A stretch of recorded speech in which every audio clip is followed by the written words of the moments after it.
Now we're going to have the next session called How EdTech Can Galvanize Education in India. And this panel, if we could get the panelists up for this session, this is moderated by Natalia Gavrilita. Big round of applause. Cool.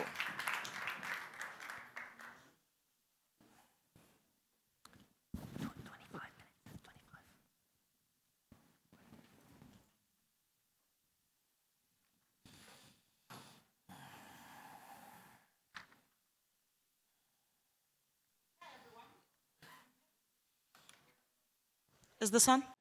Great. Hi, I'm Natalia Gavrilita. I'm a managing director at the Global Innovation Fund. And it's a privilege to moderate this panel with a coalition of partners and friends.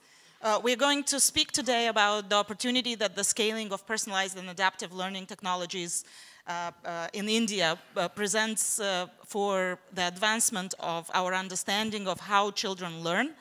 And I will introduce my panelists, and we will give you some background, and then if we have some time, I understand we're running late, we will open it to questions. So without further ado, Gauri Gupta, who is a director at the Central Square Foundation in India and leads the foundation's work on educational technologies. Sridhar Rajagopalan, who is the co-founder and chief learning officer of educational initiatives. And Shankar Marwada, the co-founder and CEO of EdTech. So to give you a background, the Global Innovation Fund is a charity that mission of which is to scale evidence-based innovations in developing countries. So we are about three things. So one is achieving positive social impact for poor people. Two, about getting evidence of what works and why, and three, achieving scale and reaching millions of people. So it's only natural that education is a very important sector for us, and we all know there is a learning crisis, and children don't even learn foundational concepts, and the large learning gaps in the classroom can make it very difficult for teachers to teach effectively. So the emergence of personalized and adaptive learning technologies shows some promise in terms of helping teachers reach every child. In 2017, we provided funding to Educational Initiatives, which is a company that developed the computer-adapted learning program called MindSpark. And MindSpark had been successfully used in private schools and also had rigorous evaluation that showed learning gains in math and language. So with our funding, MindSpark was taken to low-income students and is now deployed in 80 schools in Rajasthan. So we are quite excited about the early results of this investment. One, the first year evaluation, a randomized controlled trial, again showed and confirmed the progress in learning outcomes in both math and language.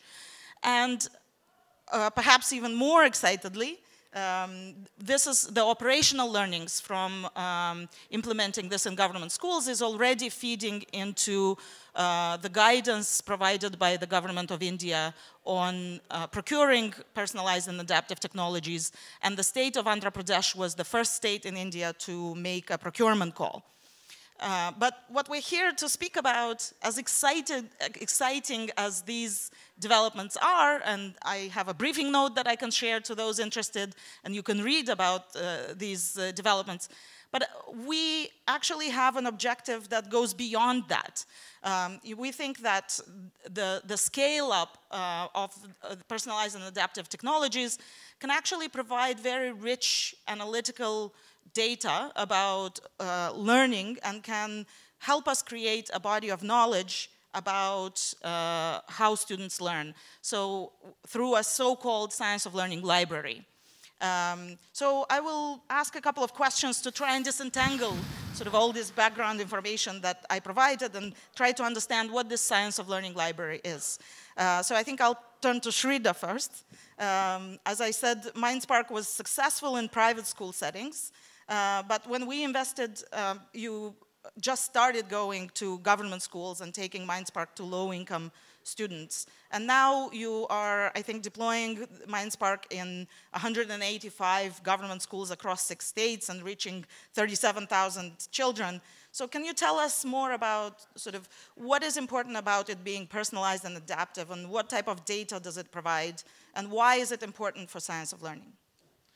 Thank you very much, Niralia.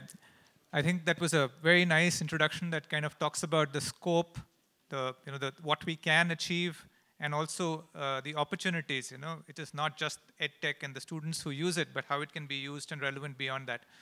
So definitely what happens with personalized learning is that you are having children at not just extremely diverse levels of learning, but also at levels of learning which are far below what is expected for that age grade. So teachers across the world, I've seen this, have this norm that, okay, we are teaching in grade 6, we have to teach grade 6 material. But what do you do when some of your children are at grade 2 level, some of them are at grade 4 level, and how can you address all of them? And this is where we have found that personalized adaptive learning, if it is good at diagnosing these, and if there is an educational research that is backing this, so you say that these are the gaps, these are the skill gaps that need to be addressed, it can provide this very effectively. This, I think, has been tried in a number of places, and we see this as the first step, the kind of the obvious thing that you're doing, where you're kind of trying to get children at the level at which they are. But the advantages flow much beyond this. One of the other advantages that happen from this is that this is able to show both at the level of the classroom, which means the individual teacher, if you have a group of schools like a cluster or a block, at that level, and at higher levels of aggregation for the state or the country as a whole, where the levels of learning actually are and how this is progressing. So this kind of visibility on what is happening and progress is a big advantage. I mean, to give you an even more basic example, you have in many of these situations a challenge of simple things like attendance. Are children actually there? And are enrollments real? So even information like this is often supportive and helps visibility on this. The second big advantage that I'll talk about before passing on to the others is that a number of insights about the kind of gaps that are happening in children's learning. So one of the things that our research is discovering is something which has been tried but has not been researched. If you ask for actual data, it's not always available, is things like children's ability on, say, very basic skills, like are children able to understand, say, number fluency? Are they able to read 3-digit numbers and understand what they are? Are they able to read it fluently? So if you give them a number like 365, they can probably tell you it's 365. But if you had a number of them that they had to do fluently, what is the actual levels of accuracy? And you find that these levels tend to be, you'll be surprised, but 10 to 15 times lower than what it should be or what is the expected norm. This is part of what we mean by a science of learning library. We're basically saying that if you take a medical analogy, if you say that, what is normal blood pressure and how many people are, suffering from high blood pressure or having a blood pressure more than this, this is today widely available. You would have it for different demographics, different age groups. But if I were to ask you, what is the level of learning in this particular state or this particular area, how are children able to do in multiplication or in number fluency or in reading, you will find that there's a general awareness, but data is not there. So one of the goals of the Science of Learning Library is to make this available publicly, visibly, even to simply start focusing attention on these are the areas that we need to work on. Great, thank you. And Gauri, the Central Square Foundation recognize the opportunity that these sort of blended learning models can present for improving learning outcomes in India. So you supported the government of Andhra Pradesh in the procurement call. So why is this scaling important? So how does the development sort of in Andhra Pradesh help us get to a science of learning library? Sure. Thanks, Natalia. I think it's a very interesting time for EdTech in India, and it's interesting because we see increasing demand from a lot of governments to deploy EdTech, and increasing demand from a few governments to deploy EdTech effectively. And Andhra Pradesh was one of the governments who wanted to deploy EdTech effectively. There is also the fact that there is going to be near universal penetration of mobile internet in Indian households, right? So there is a pathway where, EdTech can actually reach children at home. So I think in the context of both these demands coming at, at the appropriate time, there is a huge opportunity in India. And I think personalized adaptive learning, as has been said, is a great way in which we can almost reach students and address the big issue of remediation which exists in India. It becomes imperative to almost operationalize scale-up of personalized adaptive learning very effectively. Because what it will do is it will give confidence to governments that they have the capacity to almost scale up some EdTech interventions in a way that is effective and is leading to meaningful outcomes. At the same time, it's also important that the bureaucracy sees the value in solutions because they are, putting out budgets for it. One big constraint that we see in India is that only 3% of the schools today have functional ICT infrastructure. Right? And while this percentage is bound to increase over the next few years, the tendency in the governments has been to deploy hardware without any, meaningful solutions, right? So it's almost the shiny object syndrome which exists in India. And if we can, through operationalizing some of these opportunities at scale, address that issue, then the confidence of, the policymakers in EdTech will increase, right? So that's the point I would like to make. The plan of the Andhra Pradesh government is very ambitious, right? They want to reach almost 2,600 schools and implement personalized adaptive learning in these schools over the next 2 years. That means almost 250,000 children will be working with solutions on a one-on-one basis. And all that data, right, about how these children are learning, what are the hotspots, what are the difficulties that they're facing, will be available, right? Now, whether it gets collected in one place, is on us, right, to figure out how we build out that science of learning library. So in that context, I think there is a huge opportunity to almost collect this data. And I think it's a great starting point to almost create the formats, through which data will get collected. It's a great opportunity to figure out, how different solutions are performing to almost improve the quality of the solutions as we figure out where children are actually struggling. Great, very important points about the effectiveness in schools and quality assurance as this is scaled. And Shankar, EdTech has been at the forefront of making sure that that technology really leads to social impact. And one of the things that EdTech does is host the government platform for teachers, Diksha, that allows them to access teaching materials. And you have undertaken now to host the Science of Learning Library as well. So what is it? What does it look like in practice? And what do we have to keep an eye on for the near future? Good morning, everybody. EdTech Foundation is a very young philanthropic organization. We are an implementing philanthropic organization. So we don't make grants. We use that to develop technology and to create what we call as public digital infrastructure. This is technology that we create, and we put it out there for anyone to use free of cost. Use it, extend it, modify it, right? One of those users is the government of India. And a program which began around 18 months ago called Diksha, which is short for Digital Infrastructure for Knowledge Sharing, is a national teacher program which runs on a technology platform which uses the free infrastructure which we provide. It's called Sunbird, sunbird.org. So the government of India has a program which is on Sunbird. This Diksha platform in this academic year is reaching 7 out of the 36 states of India, Andhra Pradesh being one of them. So with a potential reach of around 50 million children and around 1.5 million teachers, that is this year, the first academic year after launch.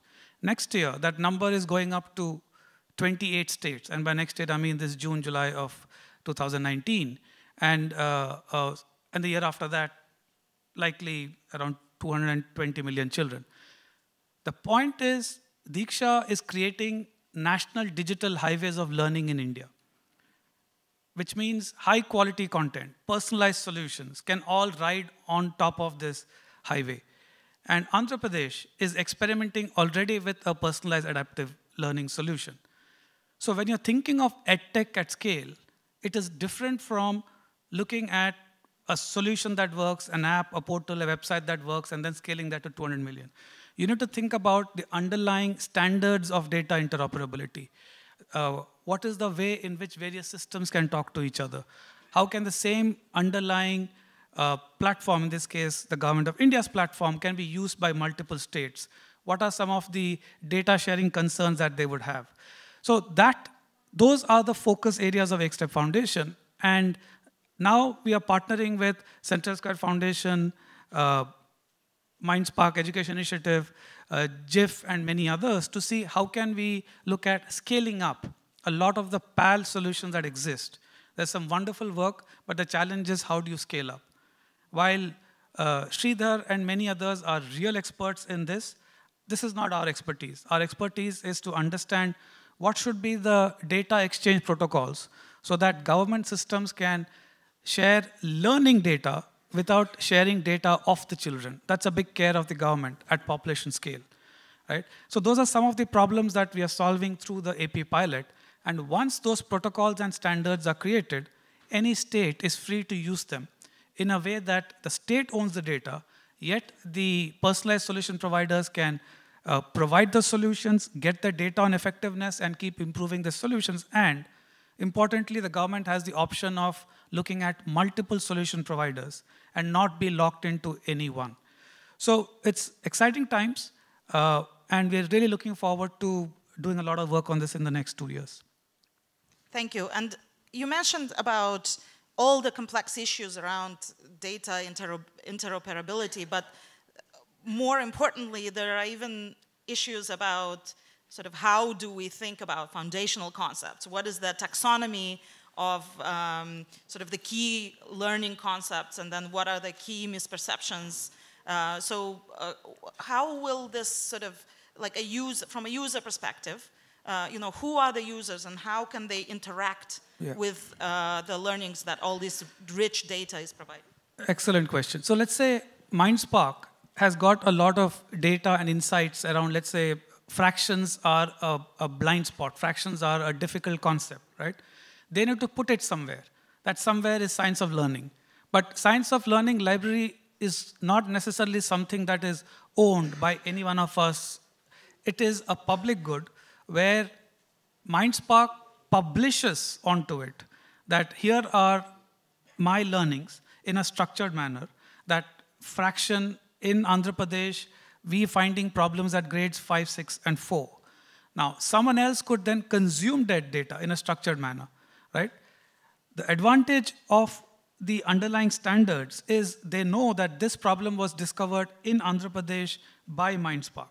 So if someone puts data out there which is not trusted, right, then there is no credibility to it.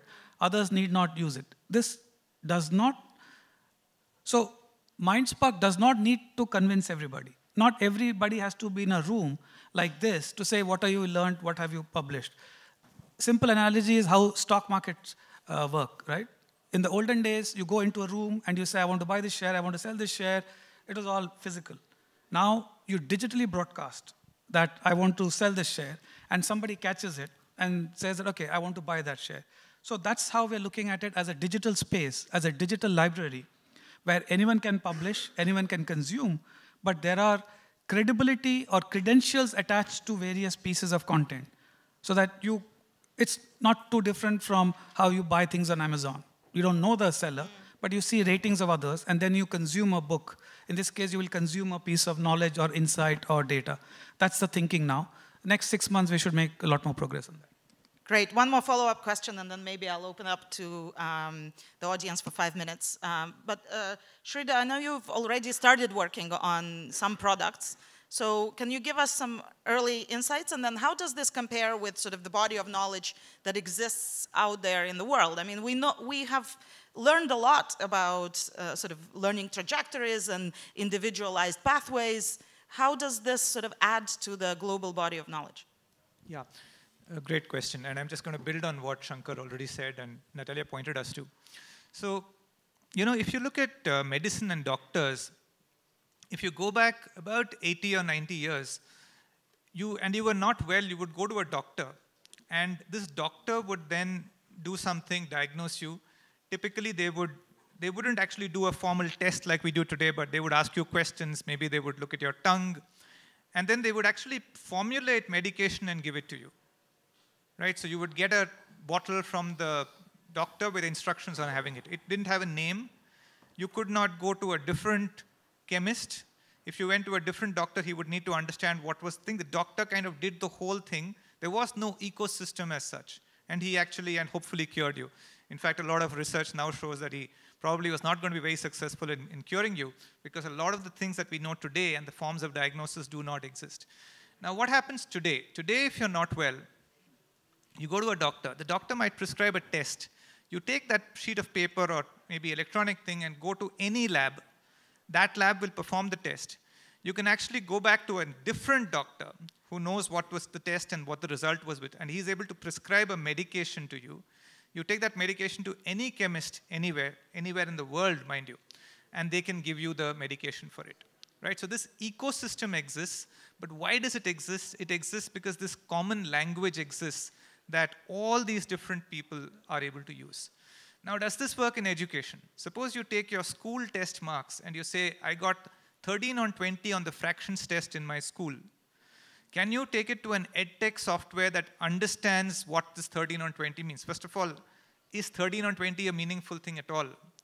Right, can I, if in case you are taking the help of a private tutor, if you are kind of getting help online, why are you not able to meaningfully learn? Why is somebody else not able to diagnose and give you that remove the gap that exists in your learning?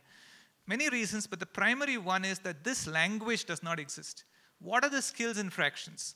What is the typical expectation of a grade 5 child in that particular skill? Is it solvable? Is it an easy problem to solve? Frankly, we don't know.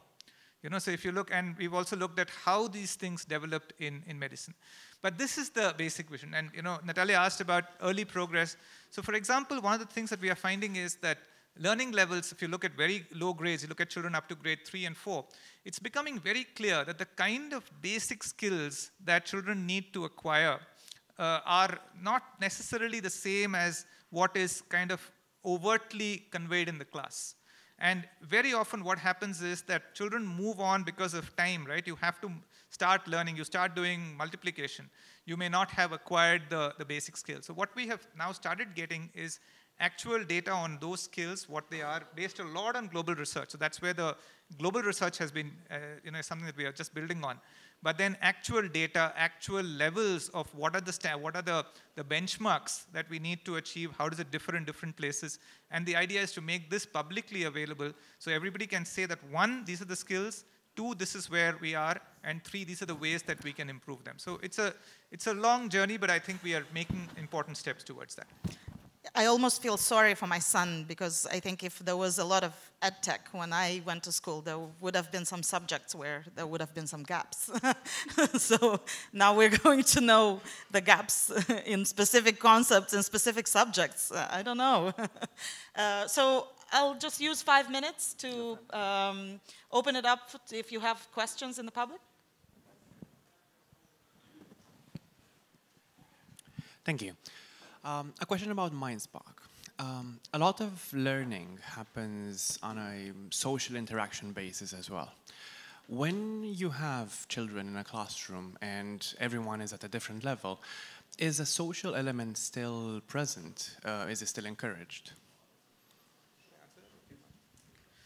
Yeah, so I'll answer that question. So you're absolutely right. In fact, one of the experiments, I'll just give you an example to talk about this kind of social or collaborative learning. So, actually due to a constraint, which is, hardware constraint, we got into a situation where children actually had to work collaboratively in groups, typically of 2, and we actually found that learning improved because of that.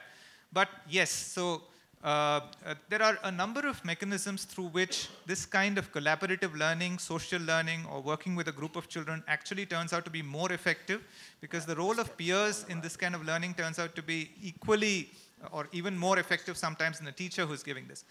However, what we are talking about here primarily with the science of learning is, what are those skills? What are those concepts that children have to learn? But in practice, when these solutions are being used, the role of social or peer or collaborative learning is extremely important. Can I also, sorry, just add? Yes, go. And I don't think MindSpark or any solution is being, it's not exclusive. It's not to say that children are only learning through tech, right? So it's always a blended model. So I mean, in a class, there would be around 2 periods which would be dedicated to technology, and in the other classes, it would be, you know, not learning as it goes. Yeah. That's an excellent point. Thank you. Yeah, okay, there was this was the social aspect. I was wondering, with all that EdTech, if we have children with, because we talk about abilities and acquirement of skills, but we all know that not every child is the same. And so how does technology respect the fact that maybe my son is not the fastest and he cannot acquire the certain standard that is needed or wanted at that age? What do you do regarding that? I mean, every child is different, but then the state says, okay, you need to acquire that level at that age. This is the technology. Who does supervise it? Who does help the child? It's not the technology. Then we come back to the teacher, right? Because maybe, I don't know. You name it. You know, you give the example of fractions, right? I mean, we all know, okay, fractions at the age of 7 or 6, 8, 9, 10 in the grade 1 or 6, you need to know, be able to. Yeah. But if the child is maybe not on the same or has, I don't want to use the word difficulties because that's easily used and so I don't know. Do you get my question? I think we understand the question. Yeah, you do? Okay. Gauri, do you want to address the foundational concepts? Yes, so I think the idea with personalized adaptive learning is to allow for a child to create his or her own learning path, right? And that's the beauty of the solution. Because in the classroom, the teacher will move as per the pace of, you know, the average class and will be more inclined to, you know, in India particularly, to just finish the curriculum, right? So in that context, what personalized adaptive learning allows children to do is it diagnoses what the learning level of the child is, right? And allows the child to create or move as per their own learning path. So I think that's the solution. And in addition, teachers are able to figure out, you know, where the class is, right? Where different groups of students are. And in an ideal situation, they will be able to actually cater to the diversity in the classroom. Can I still add on? I don't know if I may. Sorry, we were running out of time and we have one more question. But feel free to discuss after the session. Go ahead. Okay. In the last session, Charles from ZIS told that instead of UK, he needed to go abroad to Philippines and to the US. Now, if any of the startups here in the audience decided to pursue the India market, what would your advice to be? Is it possible for startups to enter India market from outside? And if yes, then how would you address that? Yeah, a clear answer to that would be yes. And that's part of building the infrastructure so that anybody can plug in. We know that's how technology grows, right? You are agnostic to the source of the content. But so in this case, what could happen is, let's say, Finland, adaptive solution provider, could say that my solution works well with, say, mathematics at higher grades, right? And offer their solution for testing in a way that the results of the tests did improve from baseline or not would be made available in a transparent manner, right? Not just to the government, but also to the provider. And therefore, the government could choose from a range of providers wherever they are, subject to them meeting the curricular needs of each state. So answer is yes. We still haven't figured out the exact details, but that's the direction in which this is going. So I think we've run out of time, so feel free to come to us after the panel, but I'll make like a consultant and say 3 takeaways. So we will have very rich data emerging from the scale-up of PAL solutions in India. This will allow us to have learnings about the taxonomy of key concepts and most basic misunderstandings and most effective remediation mechanisms and teaching. And then 3, this will be useful for the entire ecosystem. So it can be used by teachers to improve teaching. It can be used by content providers to think about which areas to turn their attention to, and then policymakers to understand the learning gaps across geographies and across different groups bias and make decision based on the evidence. Thank you so much. We hope you enjoyed it. Thank you. Two. Thank you. Thank you so much. Appreciate that. We are now. Can we get these chairs off the chairs off the stage, please? Hello, helpers. Can we get the chairs off?